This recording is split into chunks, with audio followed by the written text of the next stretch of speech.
여기 이렇게 서서 보면 그 앉는 데가 여러분들이 거의 비슷해가지고 누가 어디에 오셨는가 하는 게 다 보여요. 여기 또 좀 높으니까 다 보이고 위에 있는 분들은 조금 가려지기도 하지만 대체로 보입니다. 그래서 오늘 어떤 분이 안 나오셨구나. 근데 가끔은 옮겨 앉는 분들이 계세요. 근데 이렇게 보면 참 반갑다 하는 생각이 들어요. 지난 주일날 그 지하양 저 가운데 앉았는데 사람 뒤에 앉아가지고 제가 안경이 초점이 잘 안 맞는데 지하양이 온 것 같다. 그런데 지하양이 오면 교회가 아주 떠들썩한데 아주 에너지가 넘쳐서 막 밝은 에너지가 나오는데 안 나와서 지하양 같은데, 근데 오늘 보니까 저기 앉아 있네요. 서지하양이 우리 청년부에서 찬양도 열심히 하고 지금 영국에서 이제 공부하고 있는데 거기서 찬양대 그 찬양팀을 인도한다 그래요. 열심히 하다가 이제 왔어요. 우리 한번 환영 한번 할까요? 박수로? 예.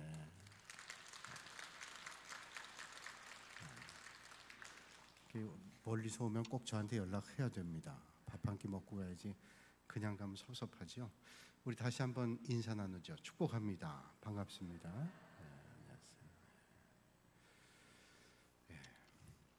오늘 이제 바울에 대한 말씀이 계속됩니다.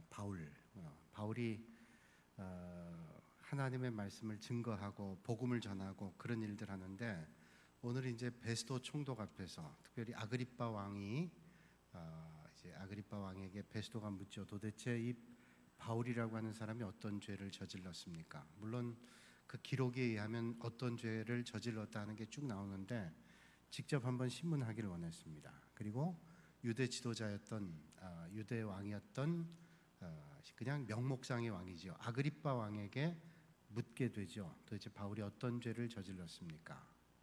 근데 바울은 가는 곳마다 증거를 합니다. 간증을 하죠. 우리가 설교라고 하는 것과 간증이라고 하는 것은 차이가 있다고 지난 시간 말씀드렸는데, 설교는 하나님의 말씀을 전달하는 거예요. 그러니까 하나님의 말씀을 전달할 때 듣는 사람들이 어떻게 하나님의 말씀을 잘 이해할 수 있을까? 그래서 하나님의 말씀을 쉽게 이해할 수 있게 배경을 얘기한다든지 그 원문의 의미를 얘기한다든지, 그래서 하나님이 주시는 말씀을 잘 정확하게 이해할 수 있도록 전달해 주는 것이 설교입니다. 하나님 말씀 그 자체죠. 그래서 칼빈은 말하기를 하나님의 말씀은 두 가지가 있는데, 하나는 기록되어져 있는 말씀, 성경 말씀, 또 하나는 선포되어진 말씀, 설교 말씀. 이 두 가지를 하나님의 말씀이라고 얘기하는 거죠. 자, 근데 바울이 오늘 이제 아그리빠 왕 베스도 앞에서 하는 것은 변론이라 그렇게 작은 제목이 달려 있지만 사실은 바울의 간증입니다. 쭉 앞에 얘기를 하다가 9절부터 자기가 만난 예수 그리스도에 대한 간증을 하고 있죠. 이제 아그리빠 왕 앞에서 바울이 예의를 갖추고 정중하게 아그리빠 왕의 장점들을 쭉 인정하면서 전도의 기회로 삼습니다. 우리 전도할 때 마음의 거부감을 가지고 있는 사람의 마음이 열려야 그 복음이 들어가잖아요. 그래서 마음이 열리도록 하는 작업을 바울도 하는 거죠. 그래서 아그리빠 왕의 장점들을 쭉 얘기하고 예의를 갖춰서 자기가 만난 예수 그리스도를 증거하는 겁니다. 간증을 하는 거죠. 바울이 전도하는 핵심, 바울의 전도의 핵심이 뭐냐? 나는 예수님의 부활을 믿는다. 그리고 예수님의 부활을 믿는 우리들도 부활을 하게 된다. 이 부활이 핵심 복음 전도의 중심입니다. 그러면서 유대 지도자들에게 말해요. 너희들도 믿는 것은 부활을 믿지 않느냐? 유대 지도자들, 바리새이들 상당수는 예수님의 부활을, 사람의 부활을 믿습니다. 사람이 부활한다 라고 하는 걸 믿어요. 그런데 사두개인들은 믿지 않았어요. 그러니까 지금 이 유대 지도자들은 상당수가 부활을 믿는다는 거예요. 그러니까 바울이 증거하는 게 뭐냐면, 하나님이 죽은 사람을 살리신다 하는 것을 너희들이 왜 못 믿냐? 하나님은 죽은 사람도 살리신다는 걸 왜 너희들이 못 믿느냐? 라고 그렇게 얘기를 하는 거죠. 9절부터 그러면서 바울의 간증이 본격적으로 시작이 되는데, 나도 나사렛 예수의 이름을 대적하여 많은 일을 행해야 될 줄 스스로 생각하고, 자, 바울이 그 전에 예수님을 만나기 전에 다메섹 도상에서 주님을 만나기 전에 자기도 예수의 이름을 대적하여 많은 일을 했다. 예수님 대적하는 일들을 많이 했다는 거예요. 이게 하나님의 영광을 위한 것이고 하나님을 위한 일로 자기는 생각했다는 겁니다. 바울은 예수님을 핍박하고 예수 믿는 사람들을 핍박했던 사람입니다. 바울이 예수 믿는 사람을 핍박하던 그 열정이 얼마나 뜨거웠던 열정인지 아시죠? 그냥 눈앞에 보이는 사람들만 핍박하고 뒤돌아서 저주하고 그리고 그들을 힐난하고 비난하고 그런 정도가 아니었습니다. 그냥 죽이기 위해서 쫓아다녔던 사람이고 대제사장 만나서 공문을 받아가지고 예수 믿는 사람들을 옥에 가두거나 죽이겠다고 달려들었던 열정이 있었던 사람이 바울이었어요. 예수 만나기 전에 사울이었다라는 겁니다. 그 열정이 뜨거웠습니다. 그래서 10절 보니까 예루살렘에서 이런 일을 행하여 대제사장들에게서 권한을 받아가지고 많은 성도를 옥에 가두며 또 죽일 때 내가 찬성 투표를 했고, 그러니까 바울은 예수를 믿기 전에 예수 믿는 자들을 핍박하는 것을 자기 사명으로 알고 있었던 사람입니다. 제일 앞장섰던 사람. 예수 믿는 자를 핍박하고 옥에 가두는 것이 일수고 죽이는 일에 찬성하고 그 일에 앞장서 나갔던 사람이 바울이라는 사람.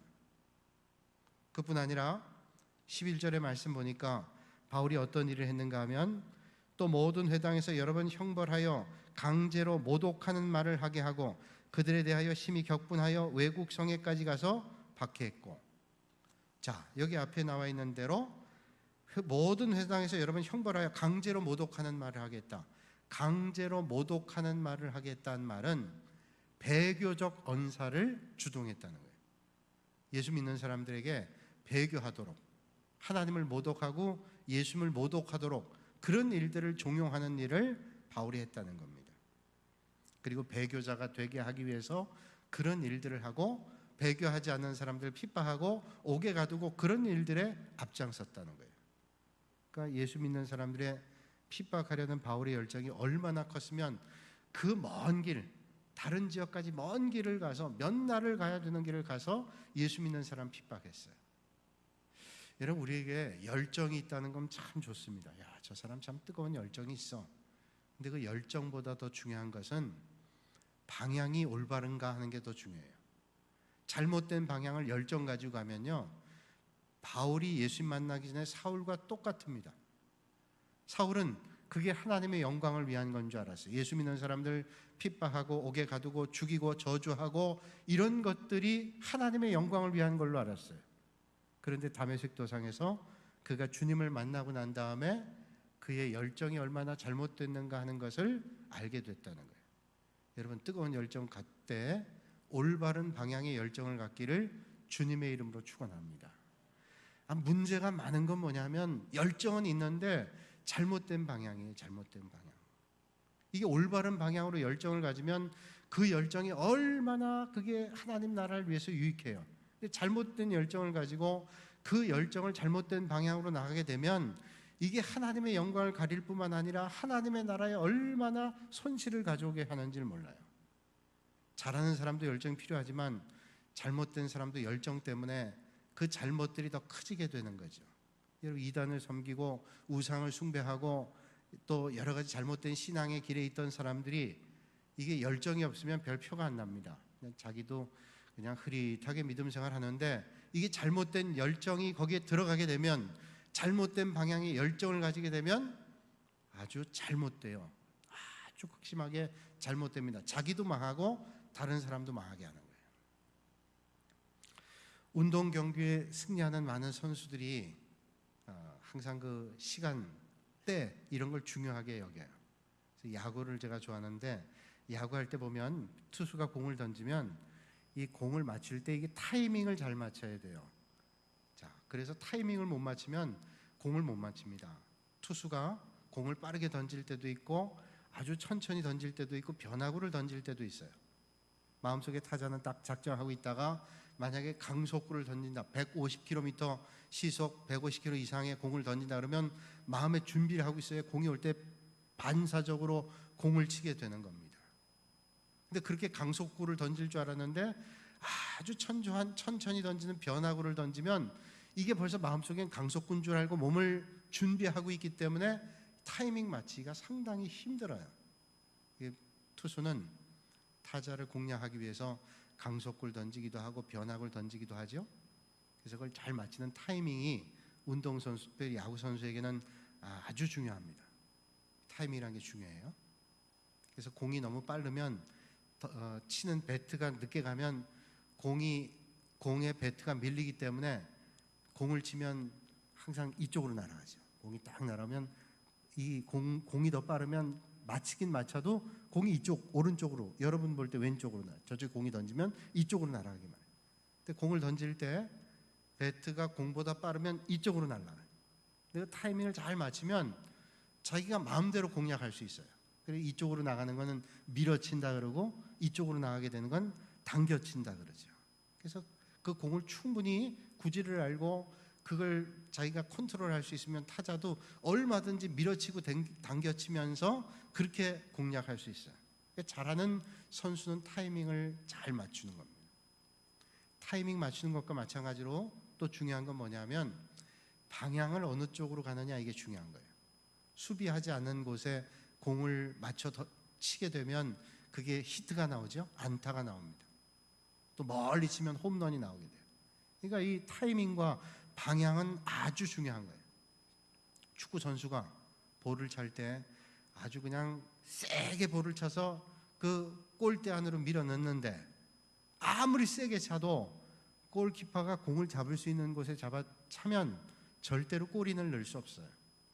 공이 좀 늦는다 할지라도 골키퍼가 전혀 예측할 수 없는 방향으로 차면 그게 골인 됩니다. 잘하는 사람은 무조건 세게 차는 게 아니죠. 골키퍼가 어느 쪽 방향을 하고 있느냐 그걸 속여서 넣으면 골인이 되는 거예요. 뭐든 테니스든 탁구든 배드민턴이든 이 공 가지고 하는 것들은 그런 것들을 잘 컨트롤하는 게 참 중요해요. 우리 신앙도 마찬가지입니다. 우리 신앙도 우리 인생도 마찬가지고 바빠요. 열심히 뜁니다. 바쁘니까 열심히 뛰어요. 그래서 요즘에는 생각하는 것보다 뛰면서 생각해라. 일단 뛰고 보는 거예요. 그러다 보니까 한참 가다 보니까 방향이 잘못됐는데도 방향의 궤도 수정을 하지 않으면 아무리 빨리 뛰어도 목적지에 다다를 수 없어요. 중요한 것은 빨리 뛰는 것도 중요하지만 방향이 더 중요하다. 이 바울의 문제는 열심히 뛰었습니다. 이 사람이 식음을 전폐하고 예수 믿는 사람들을 핍박하는 일에 앞장섰던 사람인데 그 잘못된 방향이 그가 잘못된 길로 가는데 얼마나 역할했어요. 다메섹 도상에 거기서 주님을 만나고 난 다음에 주님께서 말씀하신 걸 듣고 그가 고꾸라지고 난 다음에 그의 인생이 완전히 바뀌어지게 됐죠. 방향을 바꾸게 됐어요. 그걸 회개라고 얘기합니다. 이런 바울이 다메섹 가는 길에서 부활하신 예수님을 만나게 됐습니다. 여러분, 바울이 예수님을 찾아간 게 아니에요. 예수님께서 바울을 찾아오셨어요. 이게 참 큰 은혜입니다. 바울은 예수 믿는 사람들을 핍박하고 믿음의 성도들을 저주하고 저들을 어떻게 하면 곤란하게 만들까 하면서 그 길을 가다가 주님이 찾아오신 거예요. 은혜의 사건이 거기서 일어나게 됐어요. 예수님을 만나니까 어떻게 됐어요? 변화가 됐습니다. 변화가. 여러분, 누구도 상상할 수 없는 일들이 벌어졌어요. 보통 사람이 변화가 된다면 그 사람은 변화될 그런 기미가 있었어, 그렇게 생각하지만 바울은 전혀 반대의 길로 바뀌어졌어요. 핍박했던 사람이 핍박했던 그들을 축복하고 그들을 전도하는 믿음의 길을 걷게 됐다. 인생이 완전히 바뀌어지게 됐어요. 여러분, 오늘도 예수님을 진정으로 만나면 이런 변화가 이루어지게 될 줄로 믿습니다. 주님을 만나면 변화가 일어나는 게 틀림이 없어요. 주님을 만났는데도 변화가 일어나지 않았다, 생각해 봐야 돼. 주님 안 만난 거구나. 주님을 만나면 인생의 방향이 올바로 가게 될 수밖에 없죠. 예수님을 만났다 그러면서 잘못된 방향으로 가고 있다면 내 안에 주님이 있는지를 한번 찾아봐야 돼요. 내가 착각하고 있을 수도 있어요. 예수님이 바울을 찾아오시고 바울이 주님을 만났습니다. 그의 삶과 목적이 달라지게 됐습니다. 그전에는 육적인 삶이었어요. 그런데 예수 만나고 영적인 삶이 됐어요. 그전에는 세상의 생각이 가득 차 있었습니다. 그런데 주님을 만난 다음에는 세상의 생각이 그를 지배하지 않고 영적인 삶이 되니까 그가 가지고 있었던 최고의 학문도 로마의 시민권도 그가 누리고 있는 어떤 것도 다 배설물처럼 여겼다고 성경은 말씀하죠. 주님을 만나고 나니까 육적인 관심들이 사라지게 되고 영적인 것들이 그를 지배하게 되는 인생이 됐다. 여러분, 오늘 우리가 예수 믿으면서 그 말은 내가 세상이 싫다 그게 아니라 여러분의 최고의 관심이 어디 있는가를 생각해 봐야 돼요. 내가 아직도 예수 믿으면서 내 가치관의 꼭대기에 가장 중심에 세상적인 것들이 가득 차 있다면 그건 예수님이 중심이 아니라 예수님을 이용해서 내 목적을 이루는 거예요. 그건 착각하고 있는 거예요. 예수님 때문에 내 인생이 바뀌기를 원하지도 않고 예수님이 내 인생의 중심이지도 않은 거예요. 정말로 예수님이 내 중심이면 세상의 것에 가치관을 두는 게 아니라 하나님의 것에 가치관을 두기 때문에 모든 관심의 목적이 거기에 있는 겁니다. 그러니까 이게 비슷한 것 같아도 전혀 달라요. 내가 오늘 돈 버는 것도 예수 믿는 사람 돈 벌죠. 예수 안 믿는 사람 돈 벌고. 근데 예수 믿는 사람들이 돈 버는 최고의 목적지는 뭐냐? 그 일을 통해서 하나님께 어떻게 하면 영광 올려드릴까? 이게 인생의 목적이에요. 예수 믿는 사람도 공부하고 예수 믿지 않는 사람도 공부합니다. 예수 믿지 않는 사람이 공부하는 거는 내가 공부 열심히 해서 훌륭한 사람 되고 내 이름이 높여지고 그리고 많은 사람들이 존경하는 그런 사람이 된다.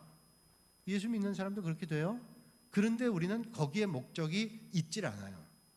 내가 누구에게 존경받는 거, 내가 유명한 사람이 되는 거, 그렇게 되면 좋겠지만 그게 인생의 목적은 절대로 아니에요. 유명해지지도 않아도 내가 아무리 많은 사람들이 알질 못해도 하나님이 인정하시면 되지, 그런 믿음을 가지고 사는 게 우리 인생이 예수 그리스도를 만나서 바뀌어지는 인생관이에요. 제가 언제도 그런 말씀했지요. 가끔 어떤 분이 저한테 목사님 이렇게 하면 목사님 참 존경받고 훌륭한 사람이 됩니다. 좋은 말이죠. 이렇게 하면 존경받고 훌륭한 사람. 근데 제 마음속에 그런 질문이 나와요. 나는 그런 것 때문에 사람들에게 존경받고 칭찬받는 마음 별로 없어요. 사람들에게 존경받고 칭찬받으면 좋겠지만 그게 내 인생의 목적도 아니에요. 유명해지는 것도 내 인생의 목적이 아니에요. 그저 하나님 앞에 갔을 때 하나님께서 그래 네가 착하고 충성된 종이다, 작은 일에 충성했다 라고 하는 말만 들어도 저는 복되다고 생각해요. 여러분, 세상에 유명한 사람보다 하나님 앞에 인정받는 사람 되실 수 있기를 주님의 이름으로 축복합니다. 그렇다고 굳이 유명해지지 않을 필요는 없어요. 굳이 사람들에게 훌륭한 사람이 안 될 필요는 없어요. 근데 사람들에게 훌륭하게 인정받고 사람들에게 내 이름이 높아지기 위해서 거기에 우리의 관심을 집중하게 되면 문제가 생겨요. 왜? 사람들의 눈치를 보기 시작해요. 사람들이 어떻게 평가하는가, 사람들이 나를 어떻게 볼까, 그거 집중하게 되면 비난도 두렵고 하나님의 뜻도 뒤로 갈 수 있을 가능성이 있어요. 여러분, 사람들의 평가는 시시각각 달라질 수도 있어요. 그러나 하나님이 주시는 평가에 늘 집중하며 사실 수 있기를 주님의 이름으로 축복합니다. 그러니까 바울의 인생이 달라진 게 뭐냐? 예수 만나서 그의 인생이 달라졌는데, 목적과 가치관이 완전히 달라졌는데 이제는 세상적인 것들이 다 똥오줌이 됐어요. 그리고 그에게 있어 가장 큰 가치는 하나님, 오직 그리스도를 증거하는 것이 그에게 가장 큰 가치였다는 거예요. 변화가 됐습니다.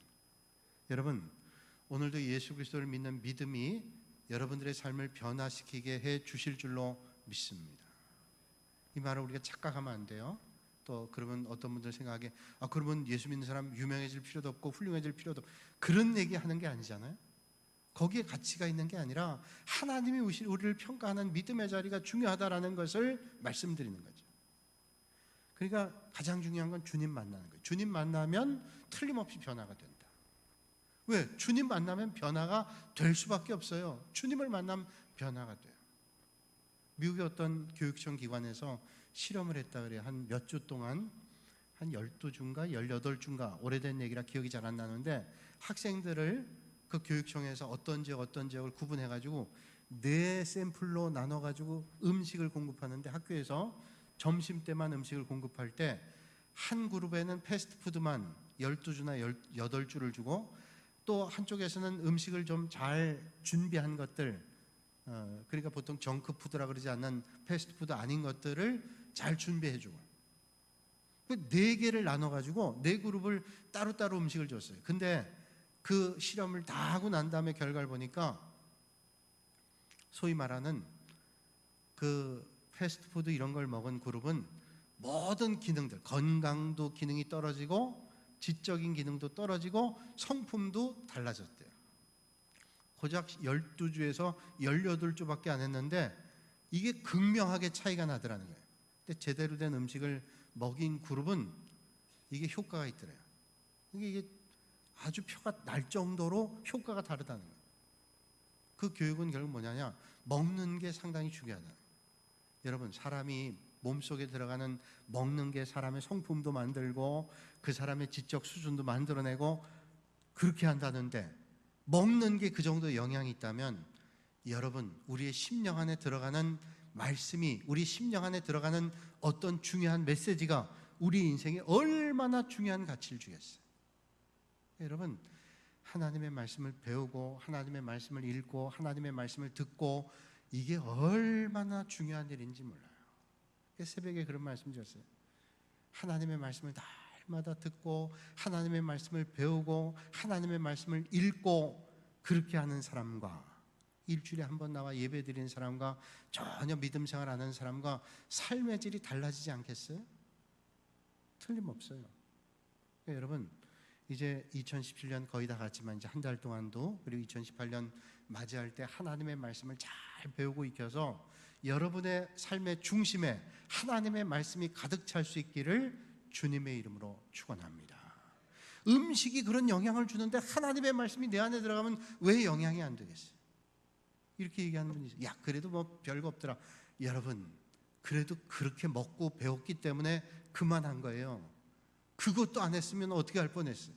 그래도 나와서 예배드리고 말씀 듣고 그리고 말씀을 읽고 공부하고 그래서 그만해진 거예요. 계속 그러면 삶이 달라져요. 바울을 보세요. 그토록 예수를 핍박했던 사람이 예수 만난 다음에 달라지게 됐어요. 그래서 우리 교회가 1월 2일부터 2, 3, 4, 5 화요일부터 1일 날은 월요일이에요. 화요일부터 금요일까지 성경 통독 수련회를 할 거예요. 이제 다음 주일부터 광고할 겁니다. 그래서 성경 통독 수련회에서 아침부터 여러분도 퇴근도 해야 되니까 이번에 가볍게 하려고 그래요. 이제 저녁밥 먹기 전까지 그래서 아침부터 해가지고 성경을 통독할 겁니다. 그래서 우리 교육자들도 전부 나오고 제가 이제 그 복음서부터 해가지고 매번 성경이 바뀔 때마다 간략하게 설명해드리고 성경을 같이 읽어나갈 거예요. 모두 같이 읽어나갈 거예요. 우리가 입술로 읽는 것도 좋은데 그럼 시간이 많이 걸려요. 읽는 사람 속도에 따라서. 그래서 이제 기계가 읽어주는, 좋은 아나운서가 읽어주는 거를 들으면서 같이 읽어나갈 거예요. 그래서 책이 바뀔 때마다 그걸 볼 거예요. 배울 거예요. 그렇게 한번 하면 여러분들이 그 다음부터 성경 보기 훨씬 수월해질 거예요. 그래서 신년 초에 뭘 할까 기도하는 중에 성경, 하나님의 말씀을 묵상하는 게 좋겠다. 그래서 여러분, 신년도 1월 2일부터 6일까지는 성경 통독. 여러분, 다른 교회 가지 마세요. 성경 통독. 아니, 신년도에 무슨 다른 계획을 해요? 신년도에 주님 말씀을 만나는 계획을 해야죠. 그래서 적어도 한 300명만 오면, 더는 300명 정도 와서, 더하면 본당에서 해도 되고 하여튼 많이 오셔서 성경 통독을 하시면 좋겠어요. 그렇게 하실 거죠? 지금 이제 여러 가지 생각하죠. 괜히 섣불리 대답했다가는 빼도 박도 못한다. 여러분, 좋은 거는 아멘 하고 보는 거예요. 아멘 하고. 여러분 오셔서 하나님 말씀 배우세요. 왜? 하나님의 말씀을 잘 배워야 하나님의 말씀대로 살지, 하나님의 말씀을 모르면 하나님의 말씀대로 어떻게 살아요? 그런 말이 있잖아요. 어떤 부흥회 강사 목사님이 부흥회를 하러 가는데, 자, 어느 교회를 가기로 했어요. 그 부흥회 강사 가기로 했는데 길을 가다 보니까 길을 모르겠어요. 이 근방인 것 같은데, 그래서 가다 보니까 가게가 있어, 조그만 가게 있어. 가게 들을 때 할아버지 한 분 계신 거예요. 그분에게 여쭤봤어요. 할아버지, 여기 무슨 교회가 어디 있나요? 이 근방인 것 같은데 어디 있어요? 그랬더니 그 교회요? 요거 조금만 가면 뒤에 바로 교회가 여기 있습니다. 그래요?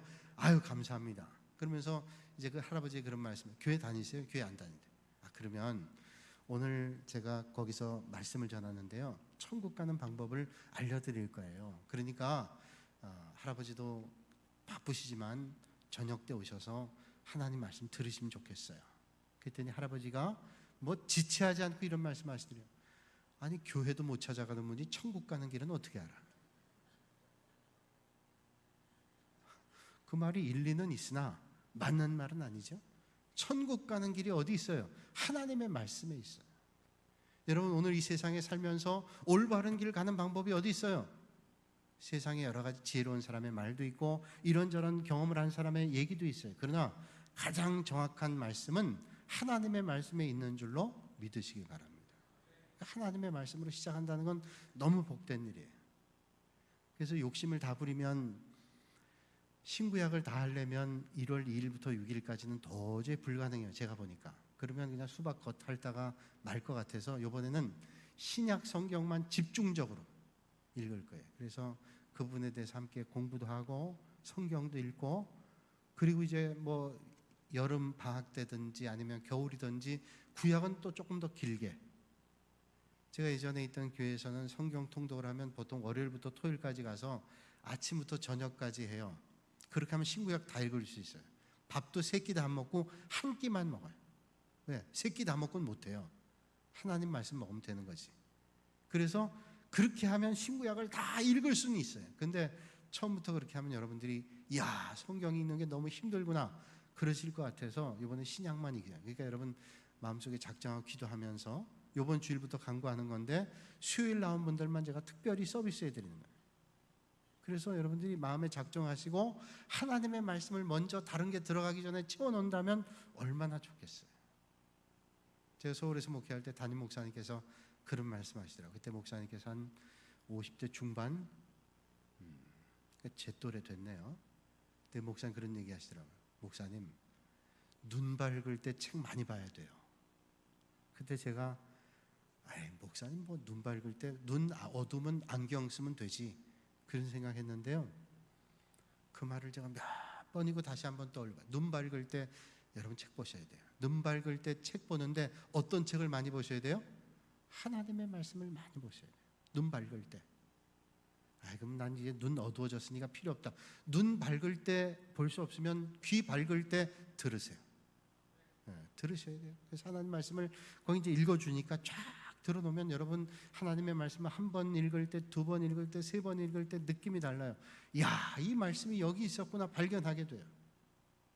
여러분 바울이 주님을 만나고 난 다음에 인생이 바뀌어지게 됐어요. 하나님의 말씀이 내 안에 들어오면 인생이 바뀌어져요. 바울이 지금 간증하는 게 뭐예요? 나도 예수를 그렇게 핍박했던 사람인데 주님을 만나게 된 다음에 내 인생이 달라졌어요. 바울은 자신이 어떤 사람이었는가, 전에 어떤 사람이었는가 이것만 말하지 않았습니다.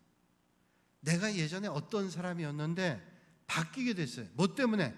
주님을 만나고 난 다음에 내가 바뀌어졌어요. 제자 훈련할 때 처음에 간증을 내라 그래요. 어떻게 믿음 생활했는지 간증을 써보라 그래요.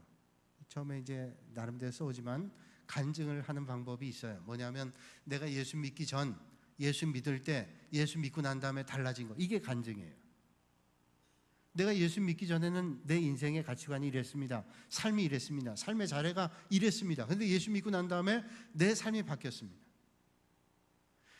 바울처럼 예수를 만날 때 다메섹 도상에서 그런 놀라운 일들이 있는 사람도 있고 그런 일들이 경험되지 않은 사람도 있어요.